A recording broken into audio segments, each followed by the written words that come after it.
Apa kabarnya Bu Vera, Pak Yahya?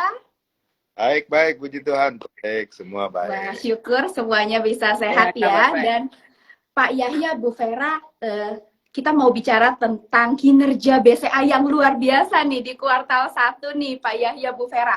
Kira-kira ada yang bisa disampaikan yang di-highlight khusus dari Pak Yahya atau Bu Vera terkait kinerja BCA di kuartal 1 ini? Ya, Silakan Pak ya. lengkapi dengan Bu Vera, kan master CFO-nya Bu Vera gitu ya. Tahun lalu kita berhasil growth kredit tuh sekitar 11,5 kalau nggak salah, 11,7% ya. Bigger than Ya. industri 1,3. Nah, 11,3 itu kan end of year. Nah, jadi dampaknya dari segi volume itu langsung terasa di first quarter. Dan memang kita rasakan first quarter itu menjelang lebaran kan. Iya. Jadi kebutuhan untuk modal kerja, untuk pile up inventory itu naik. Kebutuhannya meningkat ya. Karena biasanya sebulan 2 bulan sebelum lebaran itu orang udah siap-siap. Nah, itu menyebabkan salah satu kenaikan daripada kredit. Nah, kalau kreditnya naik, otomatis interestnya juga naik. Nah, di samping itu kita punya cadangan likuiditas yang besar sekali, dan itu semua kita tempatkan sebagian di Bank Indonesia paper, yang very short term, dan ada juga di government bond, yang middle term lah, boleh dikata. Dan itu ternyata yield-nya lumayan bagus. Kita tahu sejak Agustus tahun 2022 udah menaikkan 225 basis point. Nah, itu impact-nya langsung. Nah, di samping itu pinjaman yang corporate loan yang based on JIBOR itu juga otomatis naik. Yang berdasarkan time deposit average dari beberapa bank itu juga otomatis naik. Meskipun kita nggak naik bunganya, spread-nya tetap gitu. Tapi karena base-nya naik. Nah, bahkan pinjaman-pinjaman lain seperti komersial SME, kemudian KPR, KKB, KPR itu bahkan ada untuk anniversary kita, itu kita turunkan 2,6, 3,6, 4,66, KKB juga demikian. Nah, itu menyebabkan volume kita naik. Jadi kita nggak menaikkan interest, tetapi karena dari volume dan juga interest daripada penempatan likuiditas kita di Bank Indonesia dan juga di government bond. Nah, itu yang pertama. Kedua, quality loan kita itu bagus, Bu. Jadi LAR kita dulu 13,5, 13,4, sekarang tinggal 9,10 kayak. Akhir tahun lalu sekitar 10. Nah, Rendah sekali ya, Pak. Ya, berarti pencadangan juga kita nggak butuh besar-besar. Sebab itu salah satu hal lain adalah di Q1, tambahan pencadangan kita tidak sebesar Q1 tahun sebelumnya. Nah, itu semua menyebabkan bahwa kenaikan dari profitability kita bisa cukup baik lah tahun first quarter tahun ini. Kira-kira dari saya broadnya begitulah. Dari Bu Vera mungkin ada kiat-kiat detailnya, silakan Bu Ya. Vera. Terima kasih. Dan saya tambahkan sedikit, tadi penjelasan Pak Yahya kan lengkap banget ya, menggambarkan BCA. Dan saya tambahkan mengenai ESG. Hari ini kan terutama sejak G20, ESG itu kan selalu dibicarakan.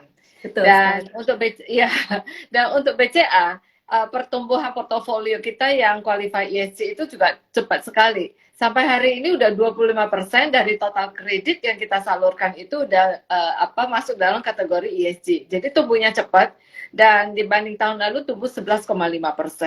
Jadi ada sektor-sektor yang biasa teman-teman suka tanya kayak renewable energy, BCA salurkan nggak? Kita salurkan. Dan untuk kota 1 malah tumbuhnya 46%. Ada juga yang suka tanya sustainable transportation ada nggak? Ada juga, tumbuhnya 16,7%. Jadi itu melengkapi tentunya profil daripada pertumbuhan dan bisnis daripada BCA.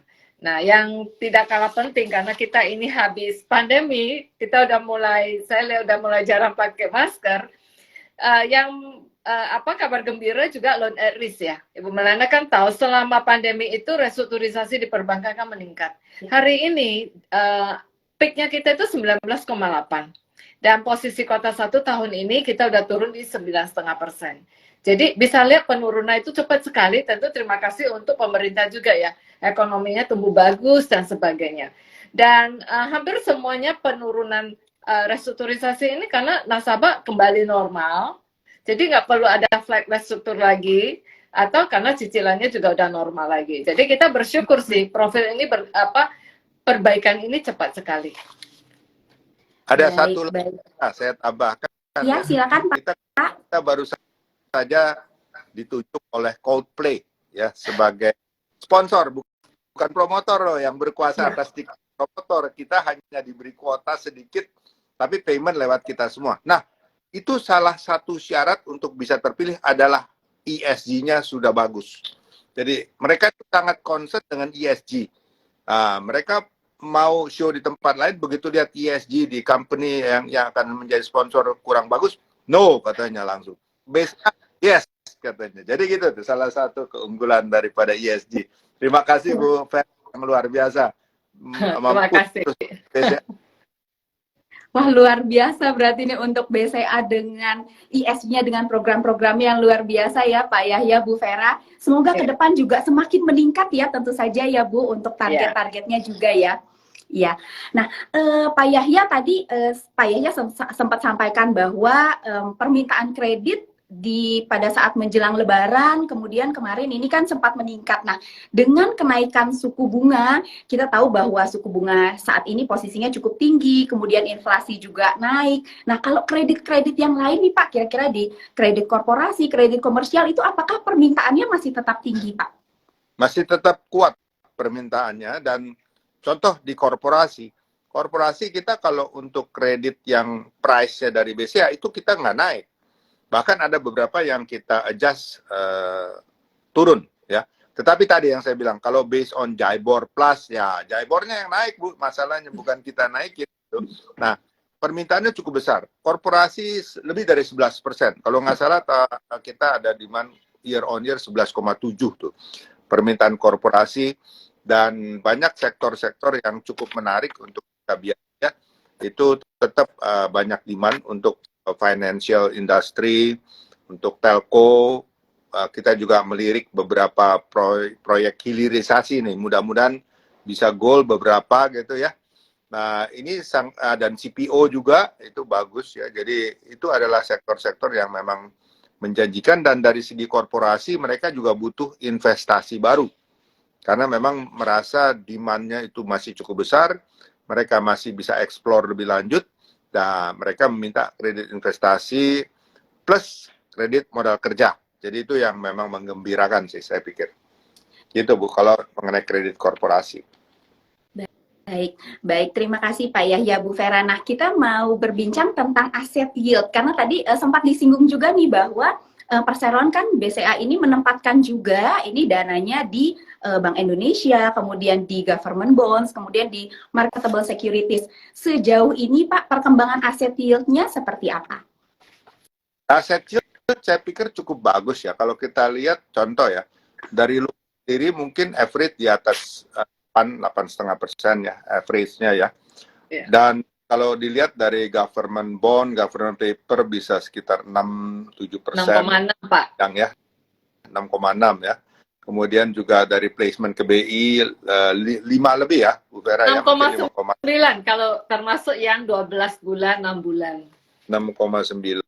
Jadi saya pikir yield-nya oke, karena cost of fund kita kan relatif on the low side. Nah ya, pun overhead kita lumayan, tapi ya tetap net interest margin kita masih bagus. 5,6 ya, Bu Vera kalau nggak salah ya. Iya. Jadi cuan oke lah gitu, cuannya. Kira-kira begitu Bu dari yield-nya. Baik. Nah, kita mau berbincang tentang, kalau tadi kita sudah berbincang tentang suku bunga kredit ya, yang katanya tadi BCA tidak menaikkan suku bunga kreditnya walaupun interest rate-nya naik, begitu ya Pak? Ya. Nah, kalau yang terkait dengan suku bunga deposito, Pak. Nah, kalau kita tahu bahwa Bank BCA ini baru menaikkan suku bunga deposito ya, Pak? Ya. Jadi, salah satunya yang 3 bulan ini mencapai 4%. Sebenarnya kalau kita lihat posisi LDR perseroan ini kan cukup rendah gitu ya, likuiditasnya juga cukup melimpah. Nah, kenapa perseroan memutuskan untuk menaikkan suku bunga deposito ini, Pak? Ya, gini. Jadi pertama, kalau kita lihat, kita naikkan deposito sampai 4%, dan secara agregat itu hanya total deposito ya, total deposito kita itu hanya 18%. Jadi 82% itu dari kasa. Nah, yang kita naikkan ini pun kan nunggu jatuh tempo baru gradually naik. Dan dengan cost 4%, tadi Ibu Vera bilang di BI 6,9, ya masih ada cuan gitu. Kenapa kita mesti nggak berani naikkan? Kalau kita nggak berani naikkan, akan diambil oleh bank-bank lain tentunya kan. Jadi kita naikkan, itu udah mentok LPS rasanya tuh 4% ya, di bawah 2 miliar. Jadi ya buat DPK masih nambah, tetapi buat margin kita masih cuan. Kecuali kalau kita naikkan sampai underwater ya pasti kita nggak mau. Nah, selama masih cuan, setiap sen yang masuk kan itu profitability buat kita. Nah, itu menyebabkan kita berani sampai mentok 4% ya, karena tadi short term placement itu bisa sampai ya katakan 5,5-6% lah. Ya, jadi itu udah oke gitu. Jadi kita berani naikkan itu dengan perhitungan tadi masih memberikan bunga. Mungkin dari segi margin yang turun ya, tetapi absolut kan kita play around margin dan absolut. Margin boleh turun, tapi kalau volume nambah kan secara agregat totalnya kan tetap profitnya lebih besar gitu kan. Nah, dan it's not the case juga karena kita lihat bahwa deposito hanya sedikit, dampaknya nggak terlalu berat, tetapi profitability bagus. Kira-kira gitu. Dan juga untuk menjaga nasabah ya, Bu Vera, Pak Yahya, jadi supaya nggak kabur ke pesaing-pesaing begitu ya. Betul juga. Ya, dampak ke cost of fund-nya juga kecil sih, Bu. Karena dengan deposito itu yang tadi maksimum 4%, dampak ke cost of fund kita paling 10 bips. Iya. Hanya 10 basis point dampak totalnya. Iya. Baik. Bu Vera, Pak Yahya, terkait dengan NPL. Nah, sebenarnya kalau NPL kita ngomongin BCA NPL-nya udah yang paling oke lah, NPL-nya paling kecil gitu ya. Mungkin boleh disampaikan Pak Yahya, Bu Vera, apa sih strategi perseroan ya terkait dengan bagaimana menjaga NPL ini tetap rendah, dan kira-kira ada target tertentu nggak yang diincar perseroan nih, NPL-nya mau dibawa ke level berapa gitu? Sebenarnya sekarang ini kita lebih relevan kalau bicara loan at risk ya, karena kita tahu masih ada perusahaan-perusahaan yang dapat relaksasi sampai tahun depan, meskipun sudah dibatasi sekarang di daerah tertentu, industri tertentu yang mendapatkan relaksasi. Tetapi memang betul secara umum kita punya NPL relatif rendah di bawah 2%, 1,7 ya Bu ya kalau nggak salah ya. Iya. Dan LAR kita juga sekitar 10%, bahkan Maret mungkin udah 9. 9,5 sempat ya. Nah, gitu ya. Jadi nah, kenapa bisa begitu? Nah, ada beberapa hal. Dari dulu filosofi kita untuk kredit nggak boleh ngoyo, nggak boleh kejar target setinggi langit. No, untuk kredit, waduh itu harakiri. Orang Jepang bilang harakiri, bunuh diri itu. Jadi kredit betul-betul, berapa kali saya perumpamaan ya, seperti orang main sepak bola, Bu.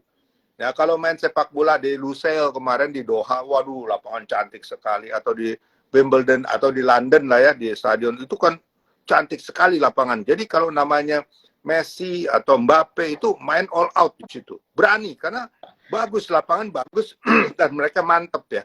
Tapi coba mereka suruh main di lapangan Lebak Bulus habis hujan. Waduh. Lain lagi ceritanya, nggak berani sih Messi ataupun Mbappe, nggak akan berani all out. Ya, kenapa? Begitu kepleset sedikit jatuh, bisa setahun dia istirahat. Nah, itu kita di bank. Kita di bank juga gitu, Bu. Lihat keadaan makro. Pada saat waktu pandemi, siapa yang berani nekat kejar-kejaran target kredit? Nah, tetapi begitu kita lihat mulai balik ke normal, ya PPKM sudah hapus semua, kita lihat sudah mulai kembali normal.